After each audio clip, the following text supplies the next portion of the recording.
Acho que não vai entrar mais ninguém, mas de qualquer forma eu deixo gravado isso aqui para o pessoal que for entrar. Bom, vamos lá. Todo mundo conseguindo olhar minha tela? Uhum. Tá de boa. Back-end, então vamos lá. Vamos falar de focar em web, né? A gente tem dois carinhas que a gente mais ouve falar, que é o front-end e o back-end. Quem teve a minha aula, quem foi na aula de introdução de front-end, sabe que a gente definiu, né? A minha definição pessoal de front-end é interface.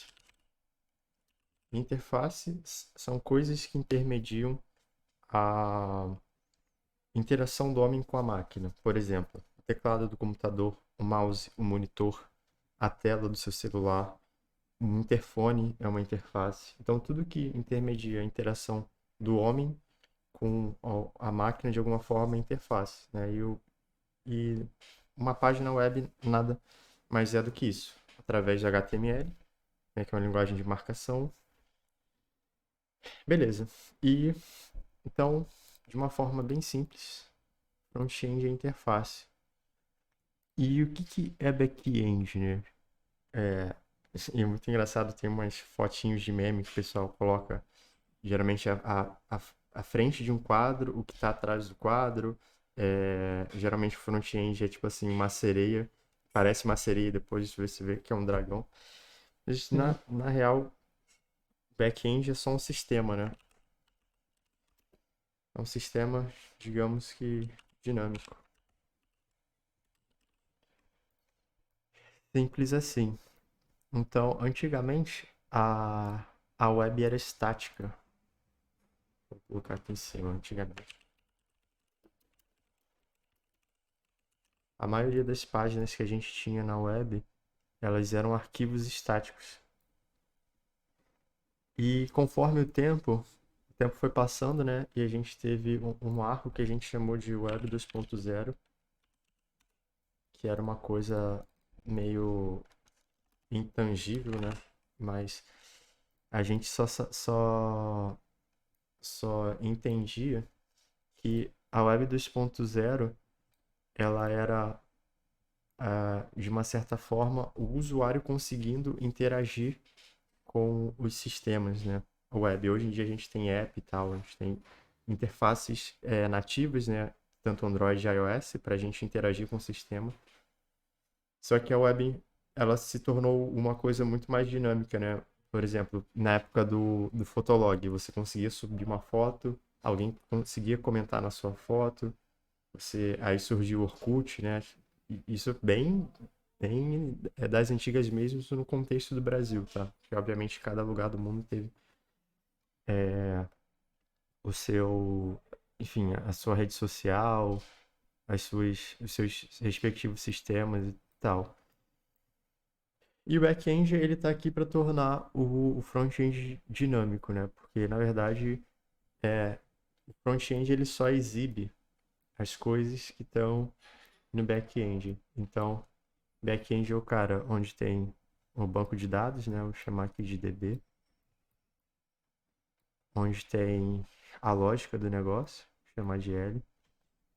Né? Toda a lógica de negócio, as regras, onde vão ficar que o usuário pode fazer, qual é o nível de acesso, permissão, e, enfim, tudo inerente àquele tipo de sistema ou àquele tipo de negócio. Por exemplo, quando você tem um app de delivery, né? Você tem uma conta do restaurante, que é o cara que vai fazer a comida, né? Que vai te entregar. Botou na casinha aqui. Você tem a conta do entregador, que é o carinha que vai fazer o trampo lá e levar o seu lanche. E você tem a sua conta, que é o carinha que entra no app e que só vai pedir o lanche. Então, cada tipo de usuário tem um tipo de interface diferente, eles veem tela diferente. Aqui o cara cadastra pedido, recebe pedido. Aqui, esse cara aqui, ele vê qual o pedido que está pronto e para onde ele tem que ir. Esse cara aqui tem um cardápio de pedidinhos, né? Pode fazer o pedido dele e ver o status do pedido, se está vindo, se está chegando, se foi cancelado. Também pode pagar, né? E, então, é, o front é tudo aquilo que a gente, como usuário, interage, e o back-end é todo o sistema que junta essa loucura toda. Antigamente usava-se muito PHP. O PHP é um processador de hipertexto, esse é o nome dele literal. E ele é como se fosse um SaaS. Hoje em dia tem muita aplicação API com PHP. Eu não gosto. E eu já programei mais de 8 anos em PHP, então não é preconceito, é conceito mesmo. Existem linguagens bem mais robustas para criar sistema, interface, até porque a natureza dele não é muito legal, assim, I/O bloqueante e tal, uma coisa mais técnica. Ele geralmente lembra quando você tinha um site do Enem, algum site de alguma outra aplicação que todo mundo entrava e o site dava gargalo e caía? É justamente por conta disso, né? Linguagens que eram I/O bloqueante, enfileira processo e tal. E que antigamente escalabilidade não era um problema porque não tinha tanto usuário. E, enfim, hoje em dia a web é um monstro, né? A primeira coisa que você tem que fazer já é montar um ambiente propício para você ter uma gama de usuário muito grande. Até porque hoje, por exemplo, eu tenho 2 celulares, eu tenho tablet, eu tenho notebook, eu tenho um desktop. Então, eu tenho uma Alexa, só eu de dispositivo tenho uns 10. Minha mãe também tem tablet, tem 2 celulares, meu pai tem celular, tem Smart TV. Você imagina a gente conectando em todos os sistemas ao mesmo tempo. Então, hoje em dia, escalabilidade, né, você conseguir entregar através da demanda que a gente tem é algo muito importante. Beleza. Então, back-end é toda a linguagem que roda no server, então. Deixa eu ver aqui o server. E hoje em dia a gente usa muito. Antigamente a gente tinha um padrão chamado MVC, né, que é Model View Content, que era basicamente de uma forma bruta. A gente sabe que o HTML é um arquivo de texto, né? Então, quando a gente digitava lá nossa URL de uma forma simples, www.meusite.com, o PHP ou a linguagem, eles geravam esse HTML, né, esse arquivo que é basicamente uma string gigante, enviava via HTTP para o navegador. E o HTML ele era dinamizado. Por exemplo, você vai entrar no site de notícia, alguém publicou uma notícia nova. Se você entrar lá daqui a 1 hora, você vai ver lá a imagenzinha, o título, o texto e tal. Então, é, hoje em dia, como é que funciona? A gente ainda usa o HTTP, mas o HTTP transforma. Hoje em dia, a gente tem o que a gente chama de API, né?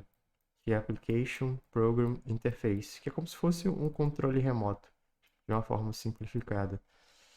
Que é você tem os dados e o comportamento da API separado do front, o MVC, o front-end, ele ficava atrelado ao back-end, então o back e o front, eles compartilhavam lógica entre si.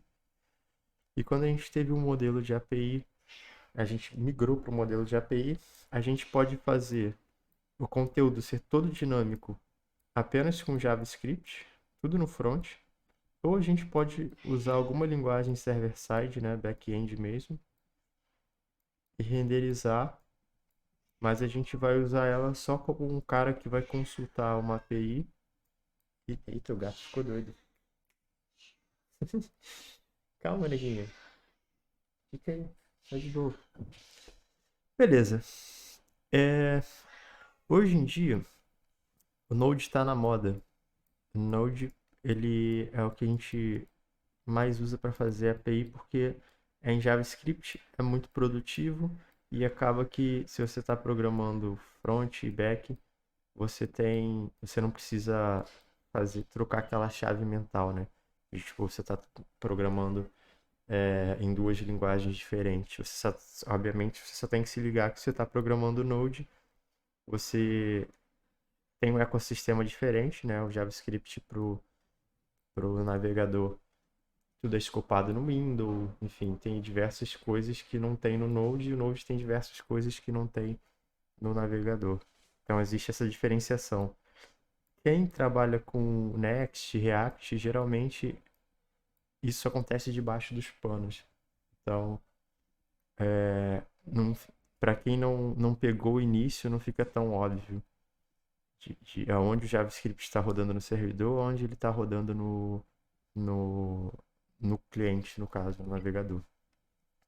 Se vocês tiverem dúvida, pode ficar à vontade para interromper, tá? Beleza. Tá bem, Beleza, tá então, claro até agora. show de bola. O que acontece? Então, é, obviamente, você pode programar em qualquer linguagem. C, C++, C Sharp, Node, PHP, .NET, ASP, enfim, Go. Qualquer linguagem que você consiga criar um servidor, na verdade, qualquer linguagem dinâmica, Java, você consegue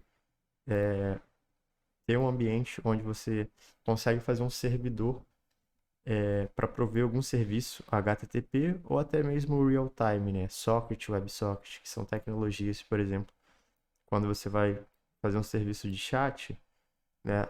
Antigamente, até um tempo usava-se, você dá para fazer um chat com HTTP, mas ele é um chat meio não é em tempo real. Você fica de tempo em tempo perguntando para o servidor, ó, chegou uma mensagem nova? Se chegou, você vai lá e exibe no front. Quando é em real time, geralmente é uma conexão que fica aberta, que nem como se fosse um jogo mesmo, uma conexão que fica aberta, ela não fecha. E toda vez que acontece um evento novo, o servidor dispara ele para você, e aí você vê que tipo de evento é, uma mensagem nova, Então, coloca ela exibe ela no front. Pera aí, deixa eu só abrir a porta aqui, meu gato aqui ficou maluco. Doidão, ele. Que foi, neguinha? Hein?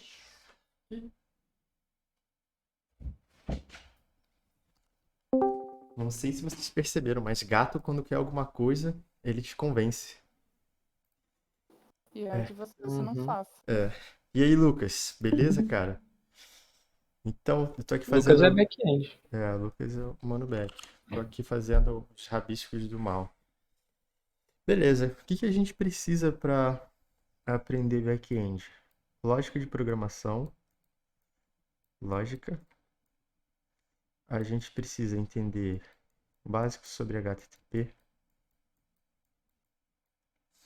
E hoje em dia a gente usa muito REST. REST é uma convenção em cima de HTTP, é um conjunto de regras. Chama Representational Statement Transfer. Ou estado de transferência representacional, sei lá, tradução literal.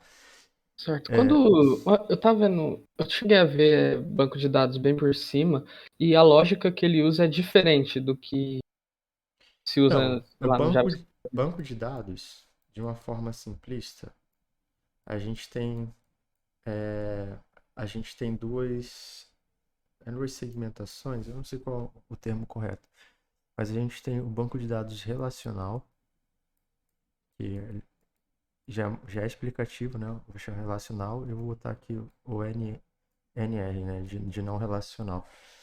Aqui a gente usa SQL, que é uma linguagem de query, né? SQL.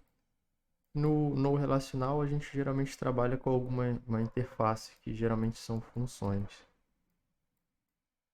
Tem um tipo de fazer query, mas é um pouco mais simplificado. Nesse sentido, obviamente, a forma como você vai interagir com o banco, você também vai ter que precisar aprender, né? Vai ter uma lógica por trás, aqui você vai ter que usar SQL, aqui você vai ter que usar uma interface um pouco parecida, é geralmente mais fácil, por isso que o pessoal sempre opta por no relacional. Mas quando você vai decidir sobre o seu banco de dados, é em função da necessidade do projeto e não do que é mais fácil para você para desenvolver. Porque o banco no relacional, ele, ele não foi feito para ter consistência, depende do tipo de banco, você vai ter uma coisa chamada transaction, que é tipo, você só executa uma transação no banco se ela realmente for concluída. Se por acaso ela falhar, ele volta o banco ao estado original e você tem consistência. O banco, por exemplo, o Mongo, eu acho que agora eles implementaram isso, só que antigamente não tinha. E qual o problema? Você podia perder dados no meio do caminho. Então, isso é um problema. Outra coisa, você fazer join, você criar conexões entre, por exemplo, um usuário tem um perfil e ele tem diversos comentários. Você fazer esse tipo de relação no banco não relacional ao longo do tempo é muito difícil e pode acontecer de os dados ficarem desatualizados, porque por questão de performance é muito melhor você repetir um dado do que você ficar consultando ele em outra database. Então, às vezes, dependendo de como você programa isso, o cara já mudou o nome de usuário, já mudou foto, mas num lugar está desatualizado. Então, isso é porque quando o pessoal pensou no tipo de banco de dados para fazer aquele projeto, eles escolheram errado. Então, e eu vejo muito no LinkedIn, cara, o pessoal que deveria saber, o pessoal fala muita besteira, muita besteira. Então, o que vai definir o banco, né, é o projeto, né? É o requisito do projeto. O que aquele projeto precisa? Quais são os tipos de dados, né? Então, é um pouco disso. Certo. Show de bola. Então, o que você precisa saber aqui? Você precisa saber lógica, você precisa entender HTTP, e HTTP inerentemente vai te jogar para o REST. Você precisa entender sobre arquitetura, design, pattern. Você precisa saber uma coisa que é muito importante, Big O. Big O, basicamente, de uma maneira simples, você tem complexidade de algoritmo, tem algoritmo que cresce de forma linear e tem algoritmos que são quadráticos. Ou seja, esse cara aqui atingiu um pico muito mais rápido que esse aqui no tempo, tá vendo? Ó, ó. Esse cara aqui demorou um tantinho, esse cara aqui demorou um tantão. Esse cara aqui, se você tem alguma coisa performando que ela é quadrática, tanto no front, no back, qualquer tipo de algoritmo quadrático, eles são não performáticos, né? E existem, dependendo de, do tipo de coisa que você está fazendo, você tem como transformar um quadrático em linear, salvar processamento, tempo, memória. Porque, por exemplo, às vezes o serviço que você está rodando numa máquina, aquela máquina tem um custo. Então, você consegue otimizar o custo da empresa, às vezes otimizando processos, ou serviços, ou eventos que estão, enfim, algoritmos que estão consumindo muito mais recurso, memória e processamento do que deveria. E eu vou dar um exemplo. Quando você faz um loop dentro de um loop, esse, no caso, você percorre um array dentro de um array, você está criando um algoritmo quadrático, porque para cada novo, para cada nova interação, ele vai ser multiplicado pela quantidade de itens que tem no outro array. Então, quando você adiciona mais um carinha no array, você não está indo de forma linear, né? Você está multiplicando ele pela quantidade de itens que tem no array. Então, ele é de um nível de complexidade muito maior, assim, para ser resolvido, de tempo também. Se vocês fizerem um benchmark, vocês vão ver que é, é muito maior, tanto de consumo de tempo e tal. E tem conteúdos muito bons no YouTube sobre Big O, o que é Big O, como você identificar e saber se um algoritmo ele é constante, ele é linear ou ele é quadrático. E eu recomendo. Tem muita gente que está na área de programação e não sabe disso, não faz nem ideia. E beleza. Então, isso é mais um ponto que eu acho interessante. Outra coisa que o pessoal negligencia demais, e eu vou até deletar. Não, vou vir pra cá. É um ponto que eu acho muito importante. Eu vou escrever gigante aqui, ó. Segurança. Cara, segurança. Por quê? Botei um S aqui hoje. A maioria dos sistemas hoje estão começando a ser pensado já voltado para segurança. Tem até a questão de LGPD. As empresas estão com medo, né, de tomar multa e até mesmo de quando você tem um vazamento, quando tem alguma coisa acontecendo, nesse sentido de, de você ser hackeado, você ter uma vulnerabilidade, uma falha na sua empresa. A empresa ela perde grana, ela perde valor de mercado, ela perde cliente. Então, o pessoal aqui no Brasil está começando a olhar sobre isso, mas segurança, ela é um mix de processos, mais educação, mais qualidade no software, mais vou colocar a questão social. Você vê, na maioria das vezes que alguém hackeia uma pessoa é por golpe, phishing, tipo, tem uma questão de engenharia social por trás, ela consegue convencer a pessoa de alguma forma da senha credencial, ou ela se faz passar por alguma coisa. Então, o programador, por exemplo, ele sabe que se ele está recebendo uma string do usuário e ele tem que tratar ela, ele não pode simplesmente jogá-la no banco de dados, porque o cara pode tentar fazer uma injeção de código, né? Um SQL injection.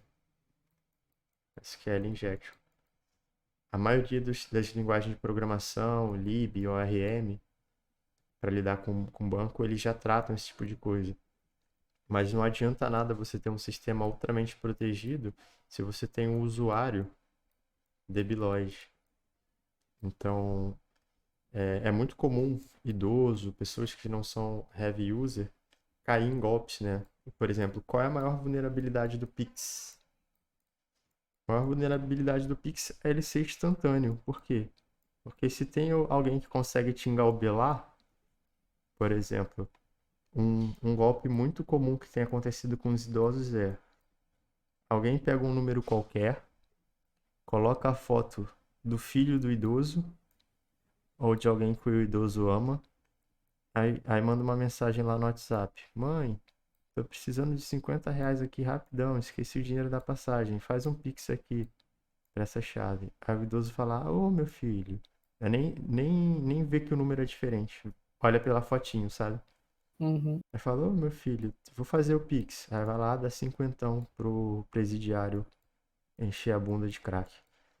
Então, a segurança não é só código, né? São processos, por exemplo.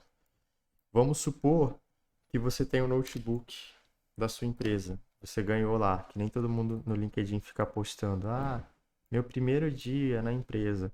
Aí você ganhou um notebook onde tem informações sigilosas ou sensíveis da sua empresa. Legal. Tá aqui o teu notebook bonitão. Faz até um tecladinho ó, do Mac aqui. Legal. Só que você é uma mãe, é um pai que não sabe dizer não pro teu filho. Aí teu filho vai lá, pegou o notebook da empresa e começou a instalar um monte de joguinho. Aqueles, entrou naquelas páginas que é cheio de propaganda e tal. 5 minutos depois, teu computador que era o Windows está tudo contaminado, porque a criança, obviamente, ela não tem noção de boas práticas, né, nem maldade. E aí, um monte de informação da tua empresa vazou. Uma hora pode ser que enfim, alguém ache isso importante, relevante e use a seu favor ou não. Simplesmente você é privilegiado pelo fato de ninguém ter interesse nessa informação. Mas o negligente nesse caso aqui foi a pessoa que usou indevidamente o computador da empresa. Então, do mesmo jeito que o cara tomou um golpe aqui, não adianta nada você ter um sistema blindado se o funcionário da tua empresa não sabe usar o notebook, se a senha padrão do admin é 123, sei lá. Então, o que eu tinha colocado aqui? São diversos fragmentos, né? São diversas etapas aqui que envolvem segurança no sistema em si. Por que a gente, quando a gente está criando um sistema de login, a gente eu apagar essa loucura toda aqui. A gente está criando um sistema de login, a gente pede senha. Porque para a gente gerar identidade, para a gente saber que o usuário é ele mesmo, a gente precisa de uma informação, vou botar aqui a senha, que é uma informação anônima que só ele sabe, certo? Como é Certo. que a gente vai identificar que ele é ele mesmo? Ele imputando uma informação que só ele sabe. Agora, se você pega a tua senha e anota num post-it e cola na mesa, a falha não é do sistema, entendeu? A falha é sua. Então, eu costumo dizer que eu sei que não tem um pouco nada a ver, mas é muito bom falar sobre essas questões de segurança. É, é que nem andar na rua no Rio de Janeiro. O Rio de Janeiro é um lugar muito perigoso. Quando você é roubado no Rio de Janeiro, o pessoal fala assim: ah, você deu mole, como se a culpa fosse sua, né? Não é o assaltante que não deveria assaltar, era você que tem que se prevenir do assaltante. Mas tudo bem. Vamos abstrair essa questão cultural. Usar a internet é a mesma coisa, né? Como se você estivesse andando na rua. Então, o seu comportamento diante a internet, ele vai refletir o quão seguro é a sua máquina, o seu trabalho, o sistema que você interage. Vou dar um exemplo de boa prática. Eu tenho um computador da empresa e eu só uso para coisas da empresa. Eu não logo meu e-mail pessoal, eu não baixo nada que não seja nenhum software autorizado pela empresa, tudo mais. E eu tenho meu pessoal. Por quê? Porque se acontecer alguma coisa no meu pessoal, vai acontecer comigo. Eu não vou ser responsabilizado por alguma coisa que possa acontecer na empresa, porque eu não vou dar esse mole. Então, tá aí uma dica. Então, muita coisa que você vai ler hoje em dia sobre segurança é só a parte de código, né? Como evitar SQL injection, como evitar um XSS, como evitar um DDoS, ter um load balance para evitar tal tipo de coisa, ter um proxy reverso para isso, para aquilo. Mas essas são questões técnicas, né? Tem questões que transcendem isso e que também são muito importantes. Se você for ver a história lá dos caras que hackearam a NASA, era sempre assim: o cara ligava para um funcionário e falava: ô, fulano, eu sou aqui teu chefe e, porra, eu tô de férias e esqueci a senha. Tu pode me dar o seu usuário? O cara, ah, tá, tudo bem. Aí o cara falava: ah, hackeei a NASA. Não, pô, tu trollou um funcionário mal treinado, entendeu? Beleza. Acho que a partir disso a gente já tem uma base inicial de o que é o back-end, o que é o front-end, o que os sistemas fazem, as coisas que são importantes. A partir dessa aula de introdução, eu acho que a gente já pode começar mais nas próximas aulas, ver uma linguagem de programação, server-side, já ver lógica e já começar a botar a mão na massa, ser um pouco mais hands-on. Eu gosto de fazer essa aula ilustrada para passar um pouco mais de coisas conceituais, né? São um pouco mais abstratas, mas que são importantes para a gente ter um conhecimento prévio. É muito nocivo a gente já sair metendo a mão no código sem a gente entender um pouco como funciona o, todo o ecossistema e tal. A gente precisa de muita informação. Nunca é legal você sair escrevendo código direto antes de você ter o mínimo de conhecimento sobre aquilo que você quer fazer. Senão fica aquela galera lá no grupo que eu usou, que faz um monte de gambiarra, que a pessoa ela lê uma propriedade CSS e ela quer fazer um site inteiro. E aí faz um monte de gambiarra, aí você fala, cara, não tá legal esse código. Aí você fala, ah, mas tá funcionando. Eu falo, cara, não é isso. Não é assim. Tipo, tá funcionando não necessariamente tá bom, né? Em termos de qualidade. E aí, os próximos passos. Eu pretendo usar Node, tá? É o que o pessoal mais usa. E hoje em dia, se você aprende Node, você vai ter emprego pro resto da vida. Não pro resto da vida, mas pros próximos anos aí, garantido. Eu pretendo que a gente brinque com REST, que é o que basicamente todos os serviços e microserviços usam hoje. REST. Depois a gente pode evoluir para GraphQL. E o pessoal fala, você prefere REST e GraphQL?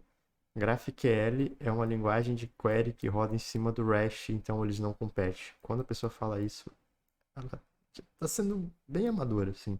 Eles não competem entre si. O REST é o transporte para o GraphQL. Você pode transportar ele em qualquer outro tipo de protocolo ou convenção. Então, tá aí. Toda vez que vocês verem alguém falando, você prefere REST ou GraphQL? Na verdade, a pergunta não está tecnicamente bem elaborada. Você consegue entender o que ele quer dizer, mas tecnicamente não está certo, porque eles não competem entre si. Então, Node, REST, vamos de Postgres. Por quê? Porque é um banco de dados maduro, é um banco de dados robusto, é um banco de dados performático, tem uma porrada de plugin e é fácil de trabalhar com ele. A gente vai usar também Docker. Porra, Docker é uma mão na roda. Eita, que eu escrevi tudo errado. Vai usar o Docker para a gente não precisar ficar instalando as coisas na nossa máquina. É só rodar os containers. A gente vai usar o Docker e Docker Compose. E a gente vai começar primeiro fazendo uma API simples. Depois a gente vai migrar para coisas mais complexas como microserviço. Depois a gente pode brincar alguma coisa com real time. E depois a gente pode ver se quando a gente tiver um pouco de noção e de domínio da linguagem, a gente pode começar a pensar em coisas mais avançadas como arquitetura, teste unitário, teste de integração. Então, é um caminho bem longo. Tem bastante coisa para a gente aprender. A gente aprender a separar as camadas, as entidades, banco de dados, lógica, até onde é legal colocar tudo no mesmo monolito, até onde é legal separar as responsabilidades, o conceito de microserviço. Então, tem muita coisa. Eu acho que para essa aulinha de introdução é isso. Eu vou preparar um material básico para a gente começar a, a fazer a nossa aula. O que eu vou pedir para vocês? Anotem aí. O primeiro, instalar o Node na sua máquina, independente do OS. Use um gerenciador de versão. E aí eu vou explicar. Se você está usando Linux, você pode usar o NVM, que é o Node Version Management, ou seja, você vai ter um cara que você vai conseguir controlar as versões do Node que você vai instalar. Então, se tem um projeto mais antigo que usa a versão do Node 11, 8, você vai poder instalar individualmente e conseguir manejar isso. Tanto o Node quanto o NPM, que é o gerenciador de pacote do Node, sem problema. Você pode usar também o ASDF, que é outro gerenciador de linguagem e pacote, respectivamente, que já é um pouco mais avançado, é um pouco mais complicado, mas também é muito bom. E aí, esses dois aqui funcionam muito bem no Linux, Mac OS, e no Windows tem o NVM Windows, que também funciona muito bem, eu tenho aqui na minha máquina. Beleza, requisito. Isso, o Git, né? Obviamente, Git, Docker. Então instalem o Docker. É imprescindível. E o Docker Compose. Deixa eu ver mais o que a gente vai precisar. Obviamente tem a nossa VS Code. Deixa eu só fazer uma query aqui no meu cérebro para ver se eu acho alguma. Docker Compose. Isso daí vai ficar tudo no Docker. A gente não vai instalar na máquina, não. Todos os serviços Docker, Redis, tudo que a gente precisar por fora a gente vai usar no, no Docker. É para isso que ele serve, para você não precisar ficar instalando e configurando essas loucuras na sua máquina. Vamos Beleza. lá. Beleza. Só vou colocar aqui de novo, instalar o Node. Tá? Não, beleza, é isso aqui. Vou pegar esse printzinho aqui, colocar no nosso canal aqui de back-end. Cadê aqui, back-end? Só da npm install nvm que baixa o nvm? Não. Você vai usar um NVM, você tem um bash script que você vai fazer. Você pode usar o WSL do, do Windows, que ele é Tô como você usando. tá usando. Então, Aham. você vai usar esse script aqui, ó, o curl. E aí você vai usar esse script aqui. E aí depois você vai ver qual é, se você está usando o ZSH ou o Bash RC ou o Profile. E aí você vai dar um source nesse cara. E aí depois você dá um NVM. Se quando você der um NVM, ele fazer isso aqui, ó, ele mostrar os, os comandos do NVM, por exemplo, NVM list. Ele vai dizer quais são os nodes que eu tenho instalado aqui, ó, o 14 LTS. Show de bola. Basicamente isso, não tem muito. Roda esse comando, dá um source no seu bash profile aí e manda bala. E aí você vai dar um nvm install, basicamente. Deixa eu escrever aqui. E aí você vai dar um nvm install. Aí, por exemplo, V14, você pode dar um LTS, né, que ele vai pegar a última estável, né, LTS. Pode dar o V14.10.11, sei lá. E aí depois NVM use aí V14.10.11. E aí você vai estar com sua versãozinha lá instalada. O ASDF você tem que olhar, porque o ASDF ele funciona da seguinte maneira: você instala primeiro o ASDF, aí depois que você instalou o ASDF, você vai ter que ver qual. Você vai ter que instalar um plugin. Tem, tá vendo? Plugin de Node, tem um plugin de Elixir. O SDF você consegue ter várias linguagens. Ele gerencia várias linguagens ao mesmo tempo. Então, ele é bom por causa disso, mas obviamente ele é mais complexo. Então, eu recomendo para vocês começarem com NVM, que senão isso aqui vai bugar a cabeça de vocês. A não ser que vocês tenham paciência para isso. E enquanto isso, eu vou bolando aqui qual vai ser a nossa maldade para a próxima aula aí, o que a gente vai fazer para brincar.